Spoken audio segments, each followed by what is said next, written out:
All right, ladies, we are live this evening talking about honoring yourself on this panel on Dish to Diet and Face Your Feelings. So welcome, ladies. What have we got going on this week that's exciting before we get started and jump in? I know that Cheryl did her first YouTube video. Yes. Yeah, that was very, very eye-opening and scary. And talk about not having a hard time honoring yourself. Yeah, for sure. I just like criticized every single second of it. I think the opposite of honoring yourself is like this perfectionism. Yeah, that can just really, that inner critic that just Yep, came out very, very loud for sure. Right. Have you ever said any of those critical things to a client of yours that you said to yourself? Would I say them to a client? Oh, absolutely not. Oh yeah. Yeah. Would you say them to a 5-year-old? Yeah, absolutely not. Yeah. I know.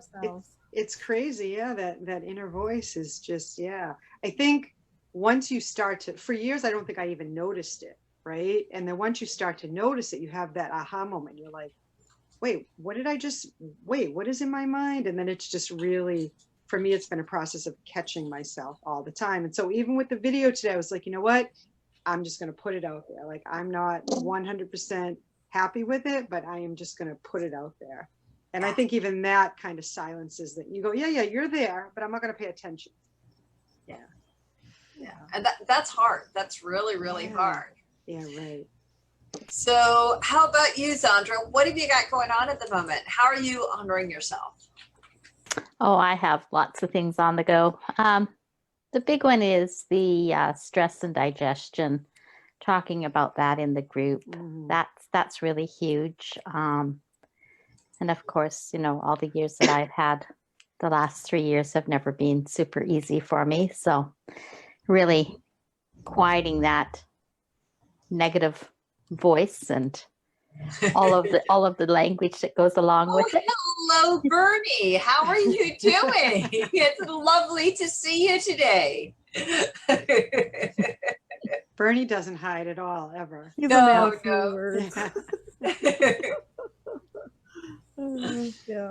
Yep. Oh, I know. I mean, obviously, Sarah and I have got the Energetically You group up and running.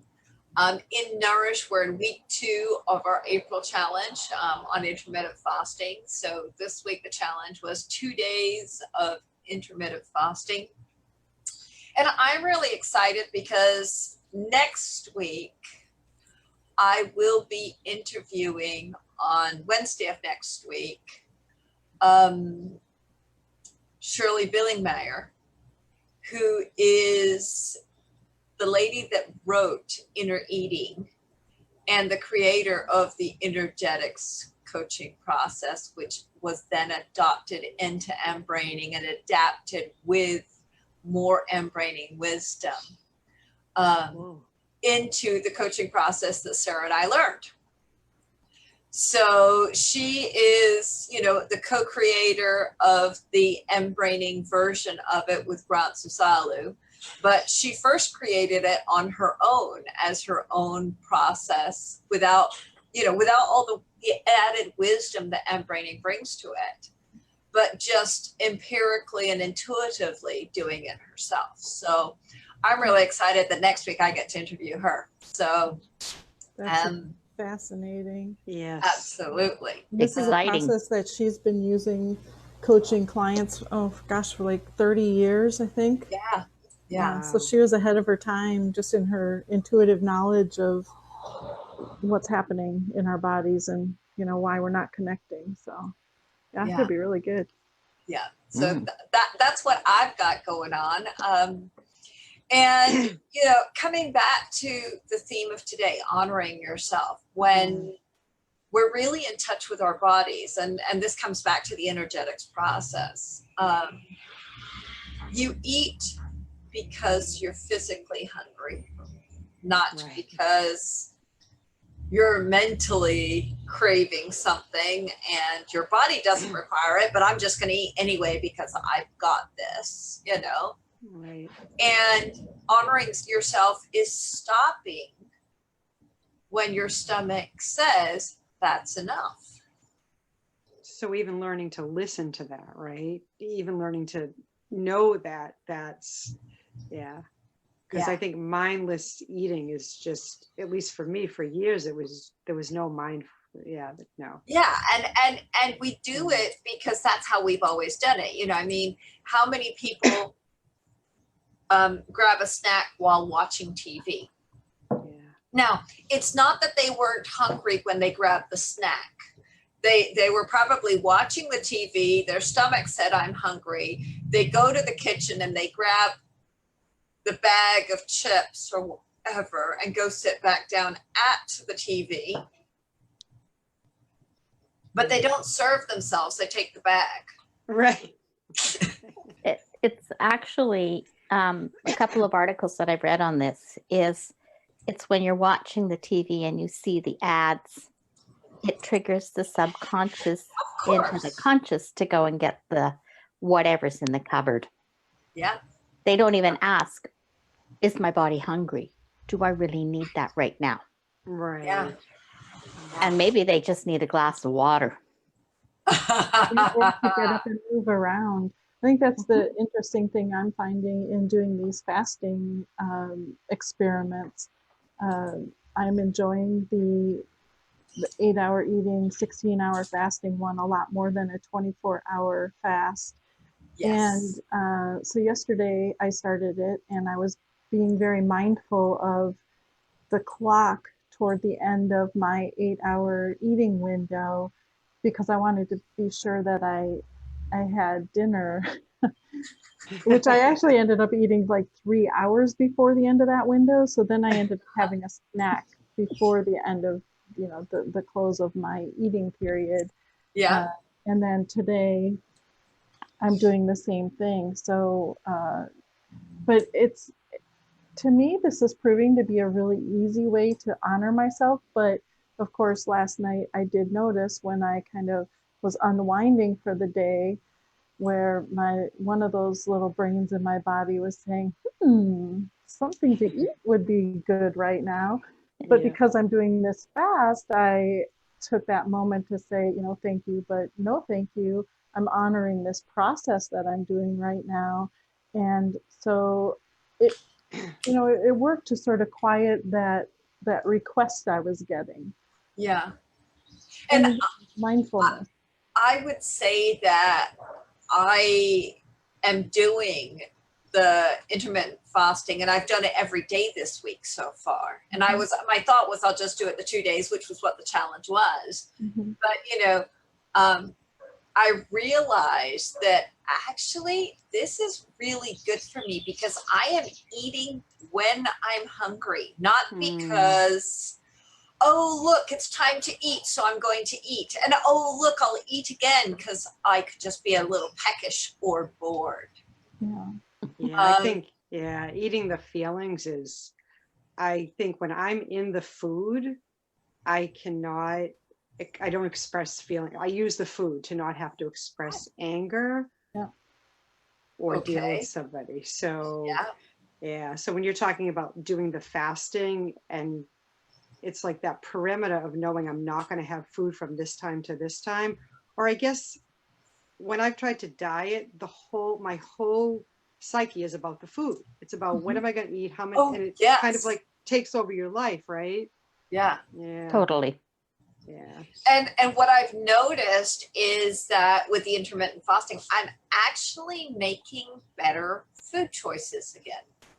Yeah. Because I'm actually hungry.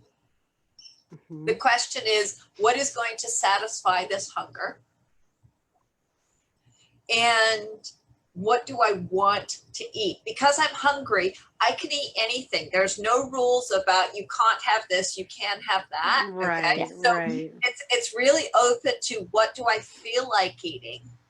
But I really noticed that I was actually choosing more vegetables. Yeah. I was choosing more protein as well, admittedly, and less carbs. And I was like, oh, this is interesting. Just noticing that awareness of, oh, look what I'm choosing. Now, that didn't stop me yesterday from having an ice cream with my daughter. But I was within my 8-hour window, and I was like, oh, yep, sure, I can do that. But I also noticed that my serving sizes have, because of the mindfulness, because of the awareness, they come down. You start honoring yourself of, I want to taste this, I want to enjoy it. Mm-hmm. But I don't need to get full of this. I just want to enjoy it. Yeah. And I think part of the honoring comes into by not overstuffing yourself when you do have that opportunity to eat, which would feel to me so outside of what I'm trying to do by fasting. It's like, Right. when I sat down to eat my dinner last night, I prepared a serving of what I thought I would eat according to what I usually do. And as I was going through it, I'm just like, nope, I'm done.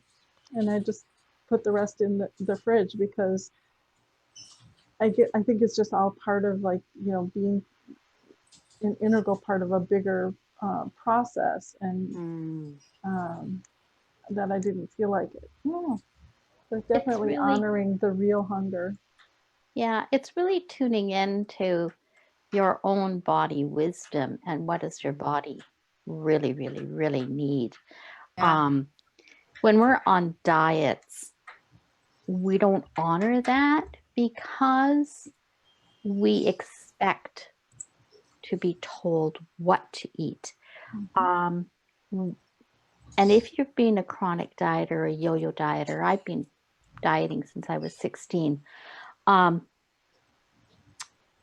You actually don't honor who you are. You don't honor your body. You don't honor your feelings.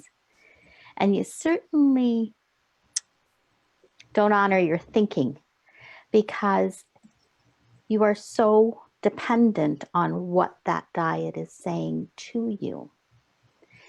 And once you stop the dieting cycle, that perpetual dieting cycle that everybody or most of the world is on these days, and you start journaling on what were you really craving? What's your body really craving for? Yeah. It's never food. No. It's never the food.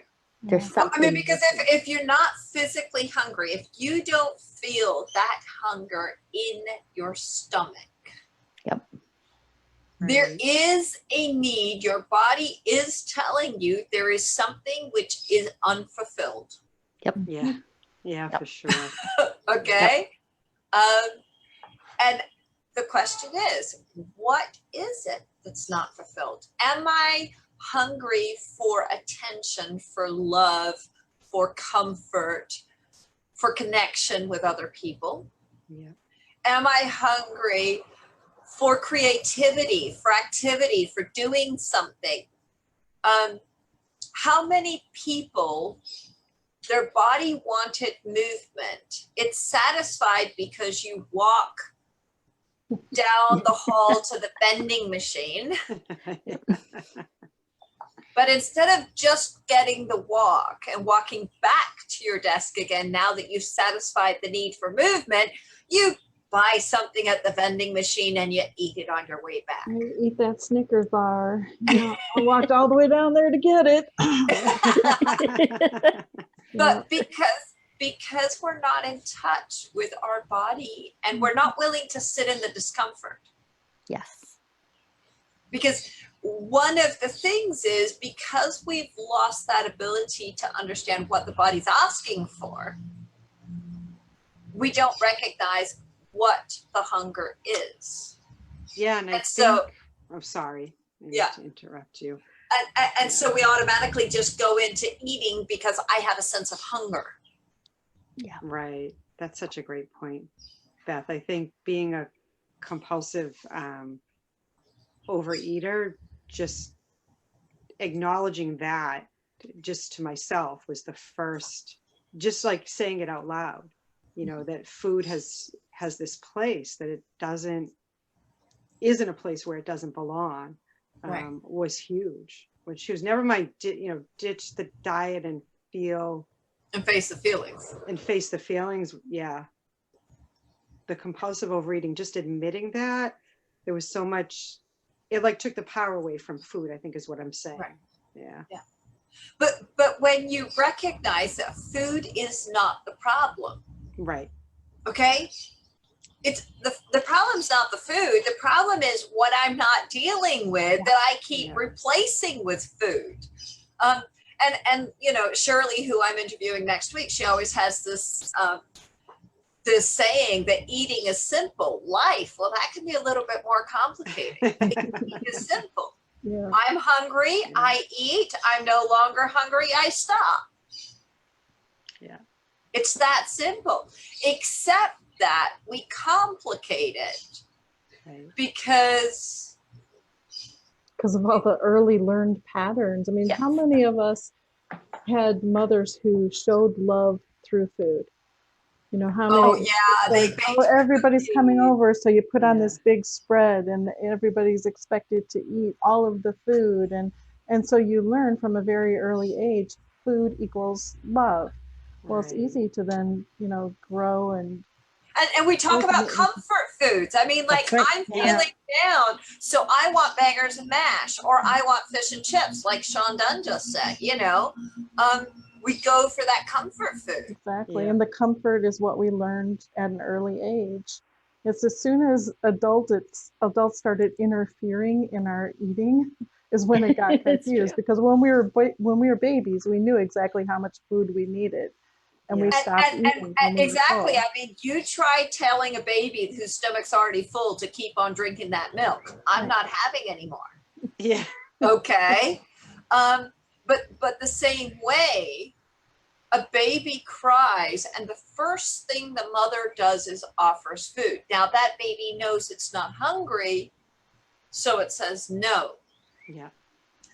But at some stage, and how many of us haven't done it, your kid is misbehaving, and in order to get them to calm down, you give them an ice cream. Yeah. Yeah, be good and you can have a cookie. Yeah. Yeah. And we start using food. Our kids wanted attention, and rather than giving them our time and attention, we gave them food. Yep. Yeah. The kids wanted to go outside and play, but it's rainy and I can't be bothered washing dirty clothes. So no, here, have some food. Yeah, and 1,000 other ways where we got confusing messages about the use of food. And so it evolves into this whole system that we have of just not honoring our body, not honoring our true hungers. Yeah. We lost the language to even understand what our body is really asking for. I think too, though, Sarah, don't you think that we've lost that because what do we see on social media? Think back to the days. Oh shoot, what was the name of the cigarette? Slim something or other, right? Oh yeah. Virginia Slims. Yeah. Have a Slim. Yeah. You'll be slim. It was all such subconscious programming that we took, and we forgot what we really know. We should know. Right. You know, we look at our Hollywood gals. What do they do? Yeah. They're going in for a big externally for messages, no matter where they're coming from. Yeah. We're separating ourselves from that opportunity to honor what our body wants and needs. Right. Anything that's coming, even your scale, if you're weighing yourself to, you know, because there's a certain number that you feel comfortable at, you're still relying on external information to validate your own intrinsic value. Internal. Yes. As opposed to saying, I feel fit and healthy in this body, and therefore this is a good weight. Yeah. Would you rather My be measure. 135 pounds, or would you rather be fit and healthy? Yeah. Right. I would rather be fit and healthy. Fit and healthy. Yeah. And Whatever that is. even if your measure is that old pair of jeans, it's still an external measurement. Yeah. Okay. Rather than noticing, how do I feel in my body? How do my legs feel? How do my arms feel? How do my joints feel? How does my gut feel each time I eat? When I finished eating, how do I feel? Right. Am I feeling bloated? Yeah. Yeah. I had a friend who came here from Europe about 4 years ago. She found me on Facebook. And the first time we went to the supermarket, and again, I've been at war a lot with my body, with food. It's all very, should I or shouldn't I, and just taking up so much time and energy. And we went there, and it was just like this sensual experience. She was picking up the vegetables, and she was, feeling them, and she was smelling the spices, and she was so excited to buy this stuff and make a lovely meal. And it was the first time I had seen somebody who just really enjoyed food for the sake of, as you're saying, nourishing, enjoying the texture and nourishing her body. It blew me away. I had never in my life been around anybody who wasn't like, how many grams of fat does that have? And is that paleo or this or that? Or like, it was just. Because the thing is, and I think that's beautiful, that you're honoring yourself in the way you're cooking it. Yeah. In the preparation, not just, and unfortunately we've lost a lot of that with our TV meals and our microwave dinners and our, prepped this and our prepped that, and processed food as well, because you've lost that connection. feeling. Yeah, that connection. Connection. I mean, Cheryl, your friend was literally imbuing all of the food with energy. And with love, absolutely. With that, the energy of love. Yeah. And so that's even going to make the food taste different. Yeah. And she cooked for us the whole time she was here. I run an inn, that's my full-time job right now. And the whole time she was here, she would, you're right. It was such a beautiful experience. I enjoyed I didn't worry about anything. Right. In terms of, Yeah.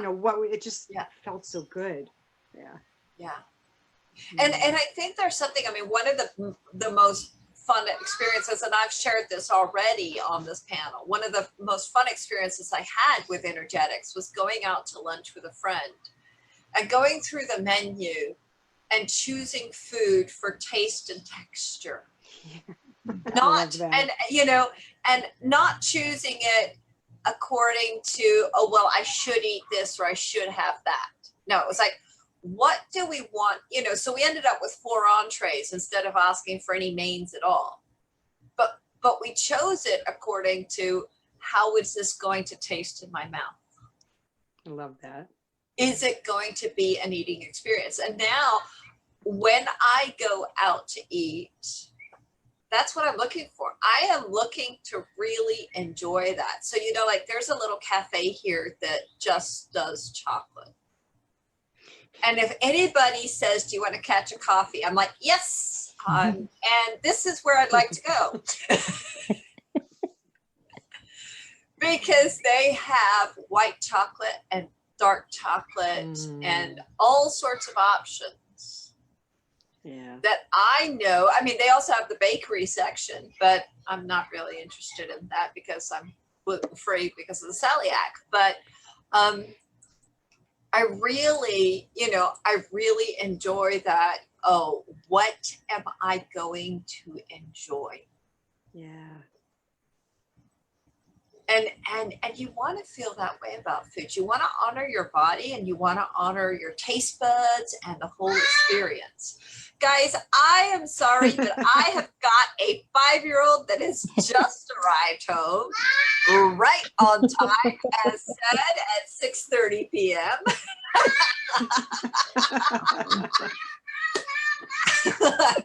and I need to go open the door. So guys, thank you so much. This has been great. And I will see you all next week. Sounds great. Bye, Thanks, Beth. Beth. Bye, everyone. Bye-bye. Bye.